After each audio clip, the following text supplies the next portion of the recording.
नमस्ते बच्चों, मैं सपना जैन आपको क्लास 6 हिंदी का पाठ 11 पढ़ाने वाली हूँ, जिसका शीर्षक है जो देखकर भी नहीं देखते। तो चलिए शुरू करते हैं। 11 चैप्टर जो देखकर भी नहीं देखते। कभी कभी मैं अपने मित्रों की परीक्षा लेती हूँ, यह परखने के लिए कि वह क्या देखते हैं। हाल ही में मैं मेरी एक प्रिय मित्र जंगल की सैर करने के बाद वापस लौटी। मैंने उनसे पूछा, आपने क्या क्या देखा? कुछ खास तो नहीं, उनका जवाब था। मुझे बहुत अचरज नहीं हुआ, क्योंकि मैं अब इस तरह के उत्तरों की आदी हो चुकी हूँ। मेरा विश्वास है कि जिन लोगों की आंखें होती हैं वे बहुत कम देखते हैं। ये चैप्टर हमारी हेलन केलन का है। हेलन केलन जो कि देख नहीं सकती थी, तो उन्होंने बताया है कि मैं अपने मित्रों की परीक्षा लेने के लिए कई बार उनसे पूछती हूँ कि आपने क्या क्या देखा। तो जितने भी उनके मित्र मिलते हैं वो कहते हैं कि कुछ खास नहीं। तो इस पर जवाब की वो क्या है, आदी हो चुकी है, और इस बात से उन्हें आश्चर्य भी नहीं होता कि लोग ऐसा ही उत्तर देते हैं। और वो सोचती हैं कि मतलब जिन लोगों की आंखें होती हैं मेरे ख्याल से वो बहुत कम देखते हैं। आगे, क्या यह संभव है कि भला कोई जंगल में घंटा भर घूमे और फिर भी कोई विशेष चीज ना देखे?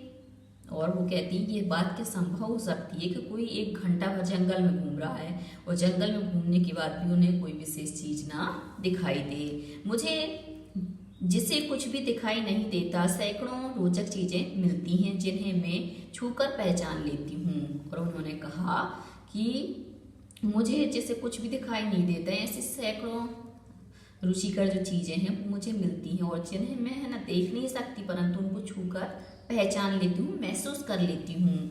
मैं भोजपत्र के पेड़ की चिकनी छाल और चीड़ की खुरदरी छाल को स्पर्श से पहचान लेती हूँ। वसंत के दौरान मैं टहनियों में नई कलियां खोजती हूँ। मुझे फूलों की पंखुड़ियों की मखमली सतह छूने और उनकी घुमावदार बनावट महसूस करने में अपार आनंद मिलता है।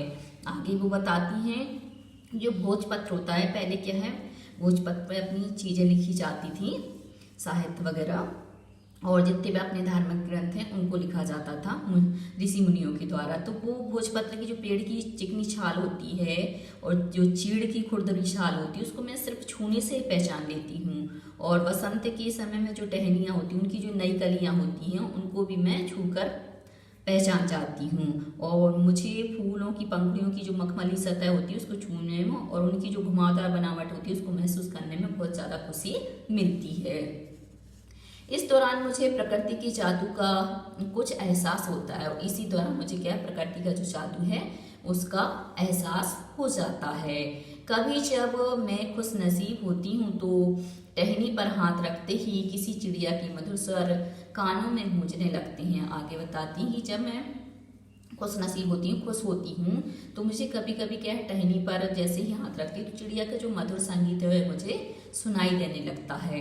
अपनी अंगुलियों के बीच झरने की पानी को बहते हुए महसूस कर मैं आनंदित होती हूँ, और जो झरने का पानी है उसको भी महसूस करके मैं खुश हो जाती हूँ। मुझे चीड़ की फैली पत्तियाँ या घास का मैदान किसी भी महंगे कालीन से अधिक प्रिय है। मतलब लोग क्या करते हैं, कालीन बिछाते हैं और उस कालीन का आनंद लेते हैं, परंतु उन्होंने कहा उस कालीन की अपेक्षा तो मुझे जो घास का मैदान होता है वो घास मुझे ज़्यादा पसंद आती है। बदलते हुए मौसम का समा मेरे जीवन में एक नया रंग और खुशियाँ भर जाता है, और जैसे ही मौसम परिवर्तित होता है तो यह मौसम मेरे जीवन में क्या है, एक रंग और नई खुशियाँ भर देता है। कभी कभी मेरा दिल इन सब चीज़ों को देखने के लिए मचल उठता है। मतलब कभी कभी मेरा मन करता है कि इतनी सुंदर प्रकृति है, काश मैं इस प्रकृति को देख पाती है।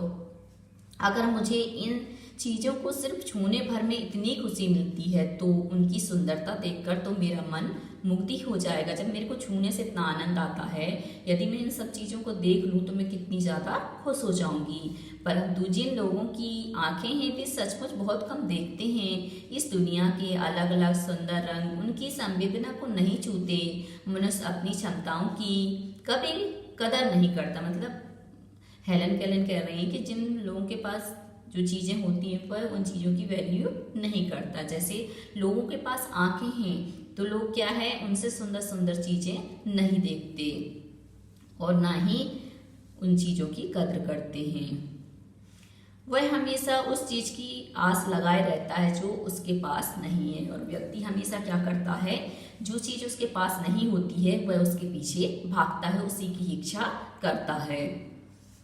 यह कितने दुख की बात है कि दृष्टि के आशीर्वाद को लोग एक साधारण सी चीज़ समझते हैं और इनकी आंखें नहीं हैं, तो ये इस बात का अनुभव करती हैं कि ये कितनी दुख की बात है कि जिनके पास आंखें हैं और भगवान ने दृष्टि दी है तो इस दृष्टि को लोग साधारण सी चीज समझते हैं, जबकि इस नियामत से जिंदगी को खुशियों के इंद्रधनुषी रंगों से हरा भरा किया जा सकता है। और ये कहते हैं इस बात से क्या है, जिंदगी है, जिंदगियों को हम क्या कर सकते हैं, जैसे इंद्रधनुष में 7 रंग होते हैं और वो रंग क्या करते हैं, हमें आनंदित करते हैं, खुशी भरते हैं। ऐसे ही हम अपनी जिंदगी को भी क्या कर सकते हैं, खुशियों से भर सकते हैं। इस चैप्टर को लिखने वाली है हेलन केलन। अब है लेखिका के बारे में, जो हेलन केलन है इनके बारे में हम जानकारी लेंगे। हेलन केलर 1880 में इनका जन्म हुआ था और 1968 में इनकी मृत्यु, और ये अमेरिका में रहती थी। एक ऐसा नाम है जो घोर अंधकार के बीच भी रोशनी देता रहा। मतलब इनकी जिंदगी में तो अंधकार था क्योंकि इनकी आंखें नहीं थी, फिर भी इस घोर अंधकार के बीच में इन्होंने क्या किया, जो और दिव्यांग लोग हैं जिनकी आंखें नहीं हैं उनको क्या है, रोशनी प्रदान की। कल्पना करो कि जो ना सुन सकता हो ना देख सकता हो फिर भी वह लिखना पढ़ना और बोलना सीख ले, भरपूर आशा आकांक्षा के साथ जीवन जीने लगे और उसके योगदान दुनिया के लिए यादगार बन जाएं। ऐसी थी हेलन केलर। अब बता रहे हैं कि मतलब ये ऐसी लेडी थी जो ना देख सकती थी ना सुन सकती थी, फिर भी इन्होंने क्या किया, लिखना पढ़ना और बोलना सीख लिया। और ये मतलब दृष्टि ना होने के बाद भी इनके जो जीवन था वह कैसा था, आशाओं से भरा हुआ था, और इनका जो योगदान है वह दुनिया में आज भी प्रसिद्ध है। जब वे 1.5 वर्ष की थी, मतलब 1.5 साल की थी, बचपन की एक गंभीर बीमारी की वजह से उनकी देखने और सुनने की शक्ति जाती रही, लेकिन उन्होंने हार नहीं मानी। कॉलेज के दिनों में ही प्रकाशित अपनी आत्मकथा स्टोरी ऑफ लाइफ में वे लिखती हैं, मुझे ये तो याद नहीं कि ऐसा कैसे हुआ, लेकिन ऐसा लगता था कि रात कभी खत्म क्यों नहीं होती, क्योंकि जिनको दिखाई नहीं देता तो उनको क्या सिर्फ काला काला ही दिखाई देता है, और काली क्या होती है, रात होती है, और सुबह क्यों नहीं आती। दुनिया की सभी भाषाओं में इस किताब के अनुवाद हुए हैं। इसके अलावा भी उनकी 10 पुस्तकें और सैकड़ों लेख प्रकाशित हुए हैं। उन्होंने दुनिया भर में घूम घूम कर अपने जैसे लोगों के अधिकारों और विश्व शांति के लिए काम किया। हेलन केलर भारत भी आई थी। अब आते हैं हम इसके अभ्यास प्रश्न पर। सबसे पहला प्रश्न है निबंध से, क्योंकि ये क्या है, निबंध है। जिन लोगों के पास आंखें हैं वे सचमुच बहुत कम देखते हैं। हेलन केलर को ऐसा क्यों लगता था। यहाँ कह रहे हैं कि जिन लोगों के पास आंखें हैं मेरे ख्याल से वो लोग क्या है, कम देखते हैं। हेलन केलर को ऐसा क्यों लगता है, क्या कारण है, क्यों ऐसा उन्होंने कहा। तो इसका उत्तर हो जाएगा कि हेलन केलर ने ऐसा इसलिए कहा क्योंकि जो लोग किसी चीज को निरंतर देखने के आदी हो जाते हैं वे उनकी तरफ अधिक ध्यान नहीं देते। उनके मन में उस वस्तु के प्रति कोई जिज्ञासा नहीं रहती। ईश्वर की दी हुई देन का वह लाभ नहीं उठा सकते हैं, क्योंकि उनके पास दृष्टि है परंतु वो अच्छी सृष्टि नहीं देखते। प्रकृति का जादू किसे कहा गया। तो प्रकृति का जादू वह है जो प्रकृति के रूप में नित्य कुछ ना कुछ परिवर्तन करता है। प्रकृति अपने रूप के आकर्षण से हमें अपनी ओर जादू की तरह आकर्षित करती है, क्योंकि आपने देखा होगा प्रकृति में इतने सुंदर सुंदर फूल होते हैं, पेड़ होते हैं, जो हमें क्या करते हैं, अपनी ओर आकर्षित करते हैं, खींचते हैं। प्रकृति में विविधता है। अलग अलग वृक्षों की अलग अलग घुमावदार बनावट और उनकी छाल और पत्तियां, होना फूलों का खिलना, कलियों की पंखुड़ियों का मखमली सतह, बागों में पेड़ों पर गाते पक्षी, कलरव करते बहते हुए झरने, कालीन की तरह फैले हुए घास के मैदान आदि प्रकृति के जादू को ही दर्शाते हैं, इसलिए यहाँ पर प्रकृति का जादू कहा गया है। हेलेन केलर प्रकृति की कुछ खास तो नहीं, हेलेन की मित्र ने यह जवाब किस मौके पर दिया और यह सुनकर हेलेन को आश्चर्य क्यों नहीं हुआ। प्रकृति में चारों ओर देखने और समझने की बहुत सी चीजें हैं, फिर भी उनकी मित्र कह रही हैं कि मैंने कुछ खास नहीं देखा। लेखिका का मानना है कि वे कुछ भी देखना ही नहीं चाहती, वे उन चीजों की चाह जरूर रखती हैं जो उनके पास नहीं है और जो सामने है उसका आनंद नहीं उठाती। प्रश्न नंबर 4, हेलेन केलर प्रकृति की किन चीजों को छूकर और सुनकर पहचान लेती थी? पाठ के आधार पर इसका उत्तर लिखो। तो हेलेन केलर प्रकृति की अनेक चीजें जैसे भोजपत्र, पेड़ की चिकनी छाल, चीड़ की खुरदरी छाल, टहनियों में नई कलियां, फूलों की पंखुड़ियों की बनावट को छूकर और सूंघकर पहचान लेती थीं। जबकि इस नियामत से जिंदगी को खुशियों के इंद्रधनुषी रंगों से हरा भरा किया जा सकता है, तुम्हारी नजर में इसका क्या अर्थ हो सकता है? तो हमारी आंखें अनमोल होती हैं, संसार की सारी खूबसूरती आंखों से ही है, क्योंकि हमारे पास आंखें हैं तभी तो हम इस सुंदरता को देख सकते हैं। जीवन के सभी रंग आंखों से ही हैं, अतः यह जिंदगी की बहुत बड़ी देन है। इसमें जिंदगी को रंगीन और खुशहाल बनाया जा सकता है और अपने सारे दुखों को भुलाया जा सकता है। अब आते हैं अगले प्रश्न पर। अगला प्रश्न निबंध से आगे।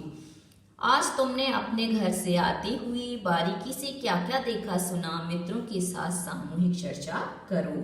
तो आज जब मैं अपने घर से विद्यालय के लिए निकली तो चौराहे पर कुछ लोगों की भीड़ देखी। वे लोग हाथों में समाचार पत्र लिए हुए थे और किसी गंभीर मसले पर चर्चा कर रहे थे। इतने में मेरी स्कूल बस आ गई। थोड़ी आगे चलकर स्कूल बस भीड़ पर जाम में फंस गई। आगे जाने पर पता चलता है कि कोई दुर्घटना हुई है। एक वाहन उल्टा पड़ा हुआ था। वहां का दृश्य देखकर मन दुखी हो गया। लगभग 15 मिनट बाद मैं विद्यालय पहुंची। इसके बाद प्रार्थना में शामिल हुई, फिर कक्षा में गई। उसके बाद धीरे धीरे शांति का वातावरण छा गया। कान से ना सुन पाने पर आसपास की दुनिया कैसी लगती होगी, इस पर टिप्पणी लिखो और कक्षा में पढ़कर सुनाओ। कान से ना सुन पाने पर दुनिया बड़ी विचित्र लगती है। आंखें तो सब कुछ देखती हैं, पर जब उन क्रियाकलापों की आवाज नहीं सुन पाते तब ऐसा प्रतीत होता है मानो बंद कानों से हम मूक फिल्मों की तरह देखते हैं। न सुनने के कारण व्यक्ति दूसरों से अपने विचारों का आदान प्रदान सही रूप में नहीं कर पाता होगा और ऐसा लगता होगा कि मानो सभी जगह क्या है, शांति शांति है। तुम्हें किसी ऐसे व्यक्ति से मिलने का मौका मिले जिसे दिखाई ना देता हो तो तुम उससे सुनकर, सूंघकर, चखकर, छूकर अनुभव की जाने वाली चीजों के संसार के विषय में क्या क्या प्रश्न कर सकते हो, लिखो। तो उनके अनुभव जानने के लिए निम्नलिखित प्रश्न कर सकते हैं, जैसे किसी भी ध्वनि को सुनकर वे कैसे अनुमान लगाते हैं कि ध्वनि किसकी है। दूसरा प्रश्न, किसी भी चीज को चखकर वे क्या है और कैसा अनुभव करते हैं। क्या आप पक्षी की आवाज को सुनकर उसका नाम बता सकते हैं? यह कैसे संभव हो पाता है? क्या आप सूंघकर बता सकते हैं कि यह कौन सा फूल है? सूंघकर अच्छी बुरी चीज का अंदाजा किस हद तक लगा पाते हैं?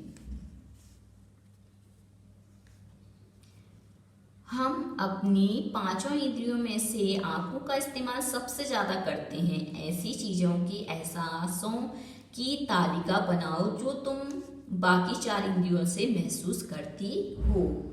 सुनकर, चखकर, सूंघकर, छूकर।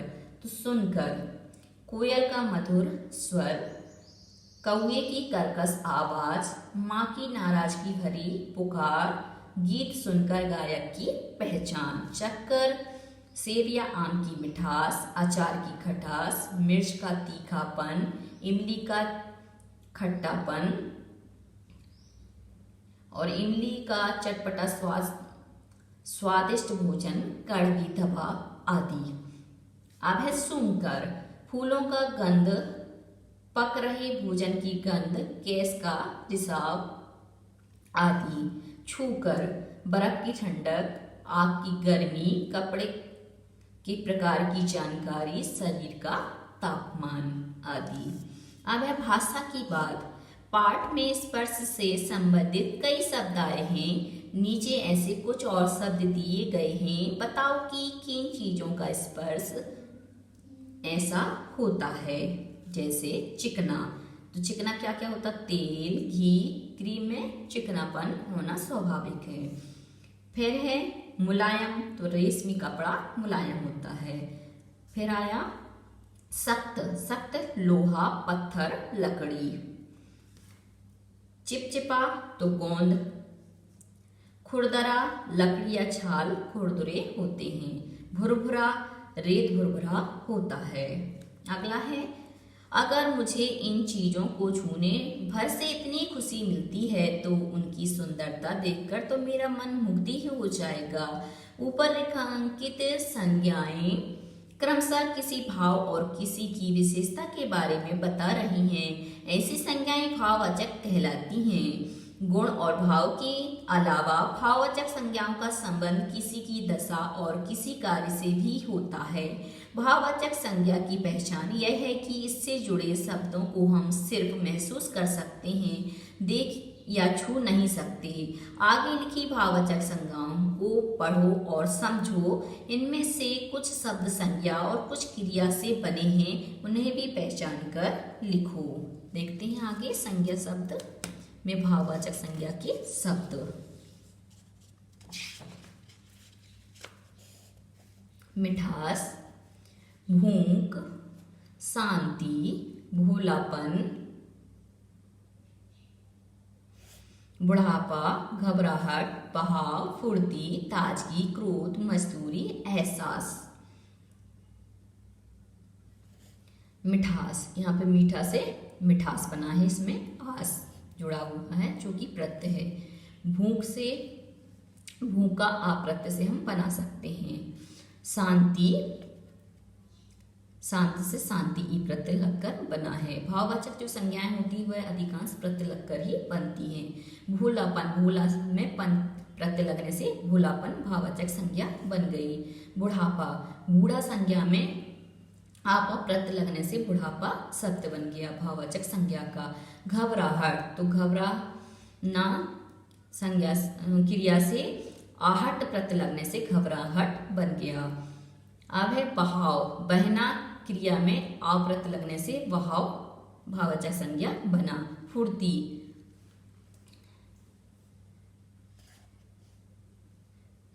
ताजगी, तो ताजा शब्द से ही ताजगी शब्द बना है। क्रोध, क्रोध में हम यदि ये ई प्रत्यय लगाते हैं तो क्रोध ही बन जाता है। मजदूरी, तो मजदूर से ई प्रत्यय लगकर भाववाचक संज्ञा मजदूरी बना। एहसास ऐसे ही बना है। अब आते हैं अगले प्रश्न पर। मैं अब इस तरह के उत्तरों की आदी हो चुकी हूँ। उस बगीचे में आम, अमलतास, सेमल आदि तरह तरह के पेड़ थे। ऊपर दिए गए दोनों वाक्यों में रेखांकित शब्द देखने में मिलते जुलते हैं पर उनके अर्थ भिन्न हैं। नीचे ऐसे कुछ और शब्द दिए गए हैं, वाक्य बनाकर उनका अर्थ स्पष्ट करो। अवधि, अवधि यहाँ पर छोटी की मात्रा है, यहाँ पर बड़ी की है। ये अवधि समय के लिए है, ये अवधि भाषा है। मैं सामान्य जो हम मैं लिखते हैं और मैं मतलब स्वयं के लिए। मेल और मैल, मेल मतलब मिलना और मैल मतलब गंदगी। और मतलब साइड और आउर मतलब दो के बीच में जो हम लगाते हैं। दिन और दीन, दिन मतलब दिवस, दीन मतलब गरीब। सिल मतलब पत्थर और सील मतलब आचरण। अनुमान और कल्पना, इस तस्वीर में तुम्हारी पहली नजर कहाँ जाती है। हाँ, यहाँ पर वाक्य रह गए, वाक्य बनाकर उनका अर्थ स्पष्ट करो। वाक्य और बना देती हूँ मैं। अवधि का वाक्य बन जाएगा, यह प्रश्न पत्र पूरा करने की अवधि 3 घंटे है। और अवध क्षेत्र में अवधी भाषा बोली जाती है। मैं सुमन से मेरी मुलाकात बगीचे में हुई। मैं दिल्ली का निवासी हूँ। मेल, मित्रों का आपस में मेल जोल होता है। मैल, इस साबुन से कपड़े में मैल नहीं रहेगा। और यह रास्ता मेरे घर की ओर जाता है। राम और श्याम भाई हैं। दिन, आज दिन बड़ा सुहाना है।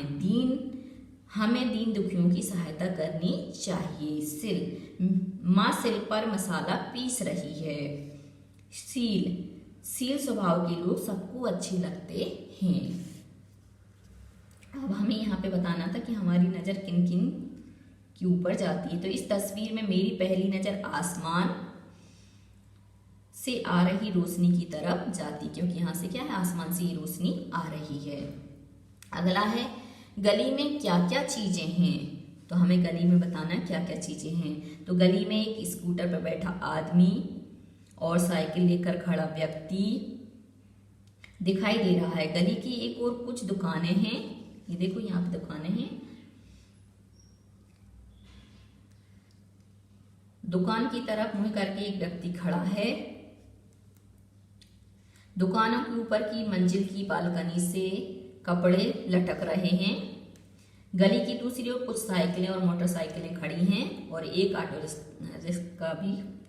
रिक्शा भी खड़ा है। गली में क्या क्या चीजें हैं, हो गया ये हमारा। इस गली में हमें कौन कौन सी आवाजें सुनाई देती होंगी। तो सुबह के वक्त, दोपहर के वक्त, शाम के वक्त, रात के वक्त। सुबह के वक्त गली में साइकिल की घंटियों, मंदिर के लाउड स्पीकरों, स्कूटर और ऑटो रिक्शा, दूध वाले तथा फेरी वालों की ध्वनियाँ सुनाई देती होंगी। और दोपहर के वक्त फेरी वालों, ठेले वालों और कबाड़ी वालों तथा स्कूल के से वापस आती हुई बच्चों की आवाज़ें सुनाई देती होंगी। शाम के वक्त साइकिल की घंटियों, वाहनों का शोर, रेडियो पर बजते गानों, बच्चों के खेलने की आवाज़ें और लोगों की बातचीत की आवाज़ें आती होंगी। रात के वक्त आते जाते लोगों के कदमों की आवाज़, कुत्तों की भौंकने की आवाज़, चौकीदार के जागते रहो और पुलिस गाड़ी के सायरन की आवाज़ आती होंगी। अलग अलग समय में ये गली कैसे बदलती होंगी। अलग अलग समय में गली तो वही रहती होगी, बस वहाँ आने जाने और रुकने वाले लोग बदलते होंगे। सुबह और शाम के समय वहाँ हलचल रहती होगी तथा दोपहर और शाम में शांति छाई रहती होगी, क्योंकि इस समय क्या, सब अपने अपने काम में लगे रहते हैं तो ज़्यादा आवाज़ें नहीं होती। और सुबह और शाम क्या है, सब जाते हैं और आते हैं, इस वजह से ज़्यादा आवाज़ें होती हैं। ये तारें गली को कहाँ कहाँ से जोड़ती होंगी। तो बिजली की तारें गली को ट्रांसफार्मर से जोड़ती होंगी। टेलीफोन की तारें दूर स्थित मुख्य दूरभाष बक्से से जोड़ती होंगी। केबल की तारें किसी टीवी टावर से जोड़ती होंगी। ये देखो, ये दी हैं। आगे, साइकिल वाला कहाँ से आकर कहाँ जा रहा होगा। तो साइकिल वाला घर से आकर कार्यालय जा रहा होगा या ऑफिस जा रहा होगा। आगे, सुनना और देखना, NCERT द्वारा निर्मित श्रव्य कार्यक्रम हेलन केलर और सई परांजपे द्वारा निर्देशित फीचर फिल्म स्पर्श, ये आपके लिए देखने के लिए है, तो ये आप लोगों को जरूर देखना चाहिए। तो बच्चों, आज के लिए सिर्फ इतना ही। यदि आपको हमारा ये वीडियो पसंद आया है तो लाइक कीजिए, शेयर कीजिए, सब्सक्राइब कीजिए तथा इस पाठ से संबंधित कोई भी प्रश्न है तो नीचे कमेंट्स में पूछ लीजिए। धन्यवाद।